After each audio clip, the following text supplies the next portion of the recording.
Okay. What the fuck was that? I just finished watching the last 2 episodes of EarthSpark, and the word empty describes it perfectly. The first 2 episodes, they're not even in order. In the UK, anyway, on Paramount Plus UK, the episodes are inverted. And they're called, like, episode 6 and 7, which is like, wait, what? What happened to 1 and 5 then? It turns out you actually have to search for this special separately, because if you watch it in this series, they're like half of the episode for the final special is like cut off. It's 29 minutes when it's actually an hour and 5 minutes. So you need to search for special name Legacy of Hope. Probably Paramount, more likely Paramount, Nickelodeon. They don't give a fuck about this series. They stopped caring about this series probably after season 1. And it's so sad because season 1 gave so much potential. And then season 2 was a bit underwhelming. And then you got season 3, which was just like much of the same of season 2. And we thought these specials was in some ways kind of redeem the quality a little bit. But no. There's so much to complain, in my opinion, about these specials. It feels like every character has been done dirty. Bumblebee, Starscream, Twitch and Thrash. Like, the rest of the Terrans are kind of fine because they have nothing to do. They are literally empty. The new villain, Liege Maximo, is so short-lived. It feels like every new character, like Hot Rod, for example, he was geared up to be this like new cool character, or like, oh, in the trailer, is he like mind controlled or something? No, he's just an asshole. That's literally it. Hot Rod is an asshole. There's no sugarcoating it. I guess we're going into spoilers now. I guess I'll put a disclaimer at the very start. Yeah, Hot Rod is like in Liege with Liege Maximo. I didn't mean to make a pun there, but there we go.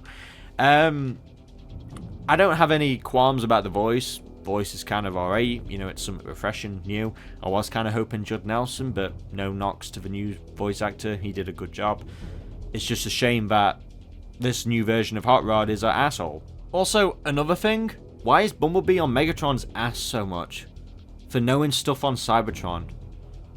Like, piss off, bro. Like, you're on Megatron's side. You have been for the past 3 seasons.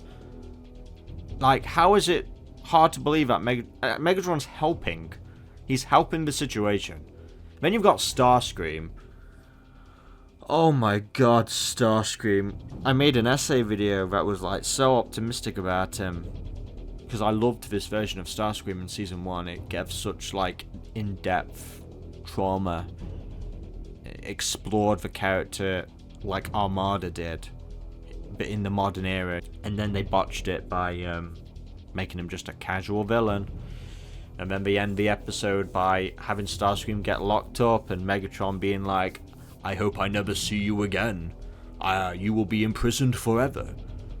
It's like, fuck you. What is this writing? What is this writing? There should be some... Starscream was possessed by Mandroid, for God's sake. He was being controlled by Mandroid throughout the whole episode. This was not Starscream's...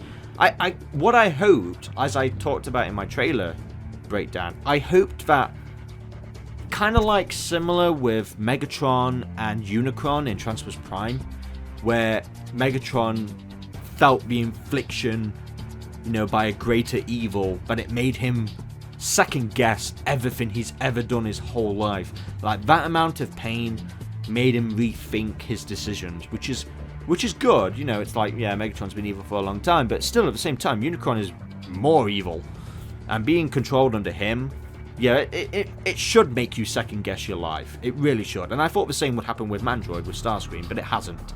Starscream actually was begging Megatron at one point to help him. Megatron just took pleasure.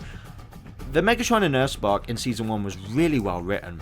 He was so... I love everything about him, because I love the idea of Optimus and Megatron being friends, but when it came to Starscream, they fucked up so much.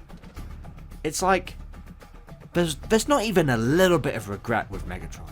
There was in the episode with Starscream in season 1, there was like a little glimpse of regret where you can join us, you know, you can change, it's not too late.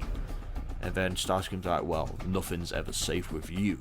And it like ends on a note where maybe in the future these guys could get along. Maybe, just maybe. That trauma, you can overcome it by...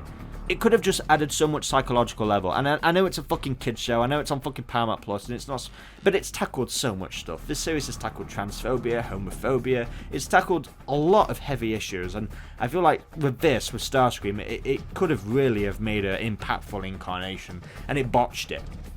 It made so many important messages, which was good. You know, I'm happy it did, because Season 1 was awesome. Season 1 was fucking awesome.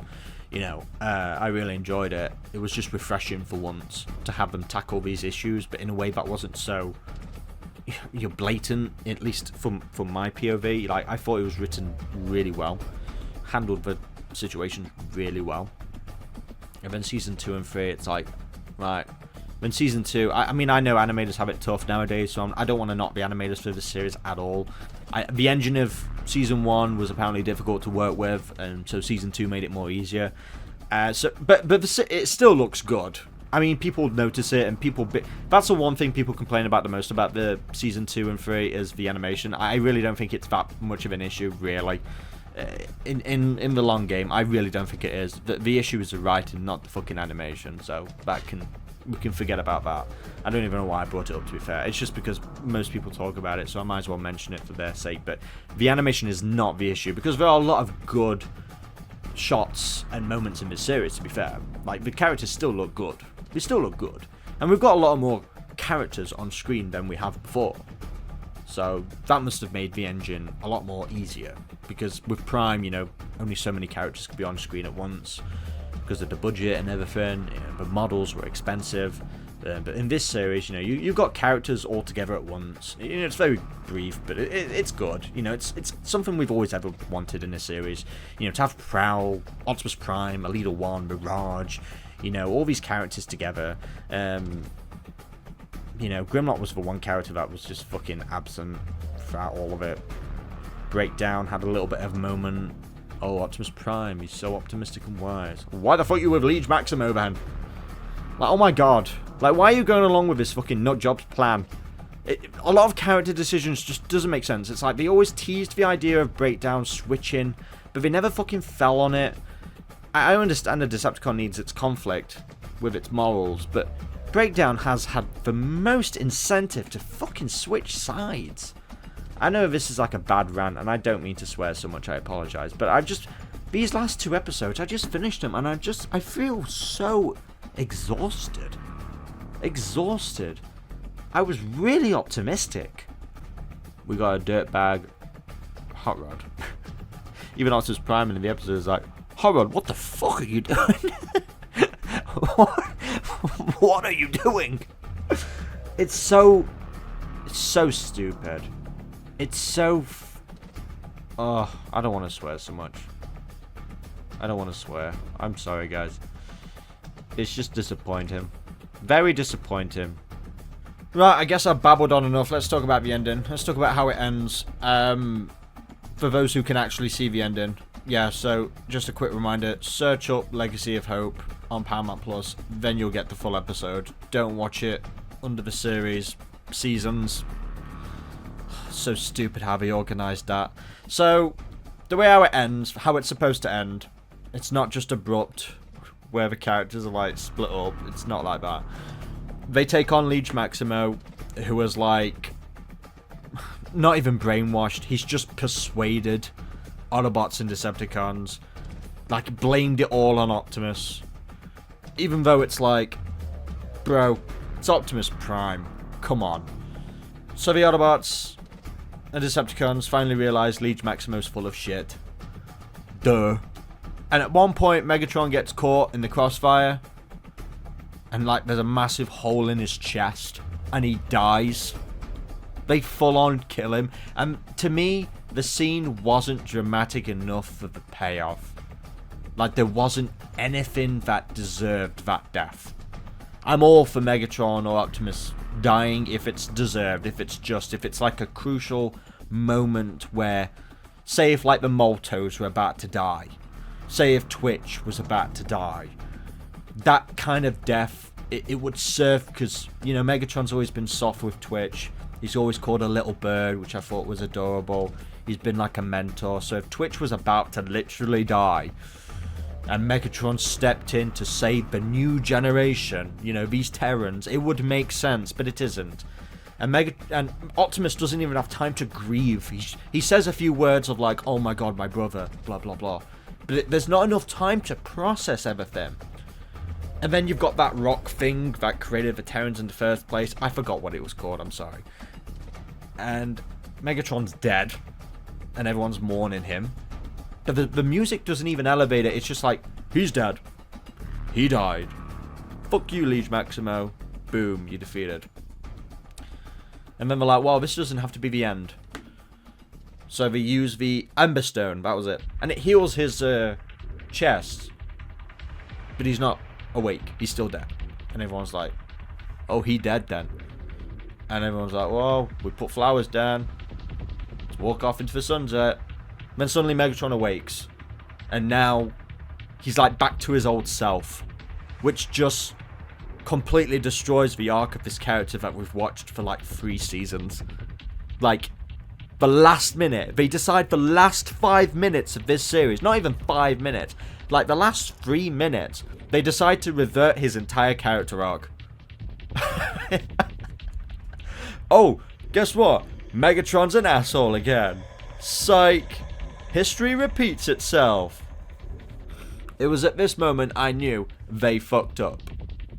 It was at that moment I knew I was happy this series was over. Because I was like, what the hell? It makes you want another season because it makes you go, oh, wouldn't it be fun to get Megatron back on? It's like, no, it's not even fun. It's just frustrating. It's irritating. It's purposely stupid. They play it off. Hot Rod and Optimus hug. It's like, fuck off, Hot Rod. You dirtbag. You snide little shit. We know the importance of Hot Rod's character in this fandom, and they made him an asshole, whatever. Yes, it adds something new, but it doesn't pay off, in my opinion. Yeah, so Megatron, like, goes into the space bridge and F's off. And everyone's like, well, we best go chase after him. Because he's... if he's gone back to his old self, that's very bad. That's very bad. The Great War is going to start all over again. All the history with Megatron and the Maltos, you know, with the mother and everything, it just... it's wiped. The history is wiped, and it's like, oh, we're going to have to go back and save him. Persuade him. We've done it once, we'll do it again. It's like, but all those memories are gone. I don't know, guys. Whack. Total whack. And the episode is them doing that, like, little pose shot. Hi. Look at us, we're a team. And Megatron's absent in it. The final shot should have been Megatron, like, waving as well. I would have taken that cheesy fucking last hurrah photo for Megatron to be in it. And they couldn't even end the series with all the characters. They had to just, like, destroy the character arc of one of the most interesting characters in the show. Is Megatron actually being a good guy for once, which... it's like the only time we got that. And we will only get... I can't imagine Megatron for a good while now being a hero again. Like a good guy. I mean, he was in the IDW, blah, blah, blah. You know, that's why that series is so great. Because they did something different. They redeemed him. It would have been nice to have a prequel series to EarthSpark, which ironically should have been Season 1, is just start off with the Great War, see how Megatron became on their side. Then it would have been interesting for Season 2 to see him now on their side. But they started off with him being good in the first place, which, you know, creatively you could decide if that's good or not. But to say they ended the series with him being bad again, and now they have to chase after him, it just feels like another season. It's like they're begging for another season, but they know they can't do another season because this is the lifespan of Transformers series. It's just shit. Anticlimactic. Oh well. Some people say it's what the series deserves because of how the quality was in 2 and 3. I don't think we should go that far. There were some moments in Season 2 and 3 that were good, but it just didn't help with the rest of it. So not only did they butcher Starscream's character arc, but they also felt the need to butcher Megatron's. The most interesting character in the entire fucking series, and they never utilised him to the fullest extent because plot reasons. Damn. Optimus like thought he got his brother back, and he's just back being an asshole again. Oops, Emberstone. It's not all that great, is it? Anyway, that's all I've got to say on that. I don't think my audience has seen me this quite mad in a while. I guess I'm not mad. I am mad. How am I trying to phrase it? I'm frustrated. I'm upset. I'm upset for myself. I'm upset for the fans. All I wanted was just one good ending, bro. Anyway, guys, I've been commenting Cam. Let me know what you think in the comment section below. Share me what you think to the two specials. Transformers fans just can't catch a break. Yikes.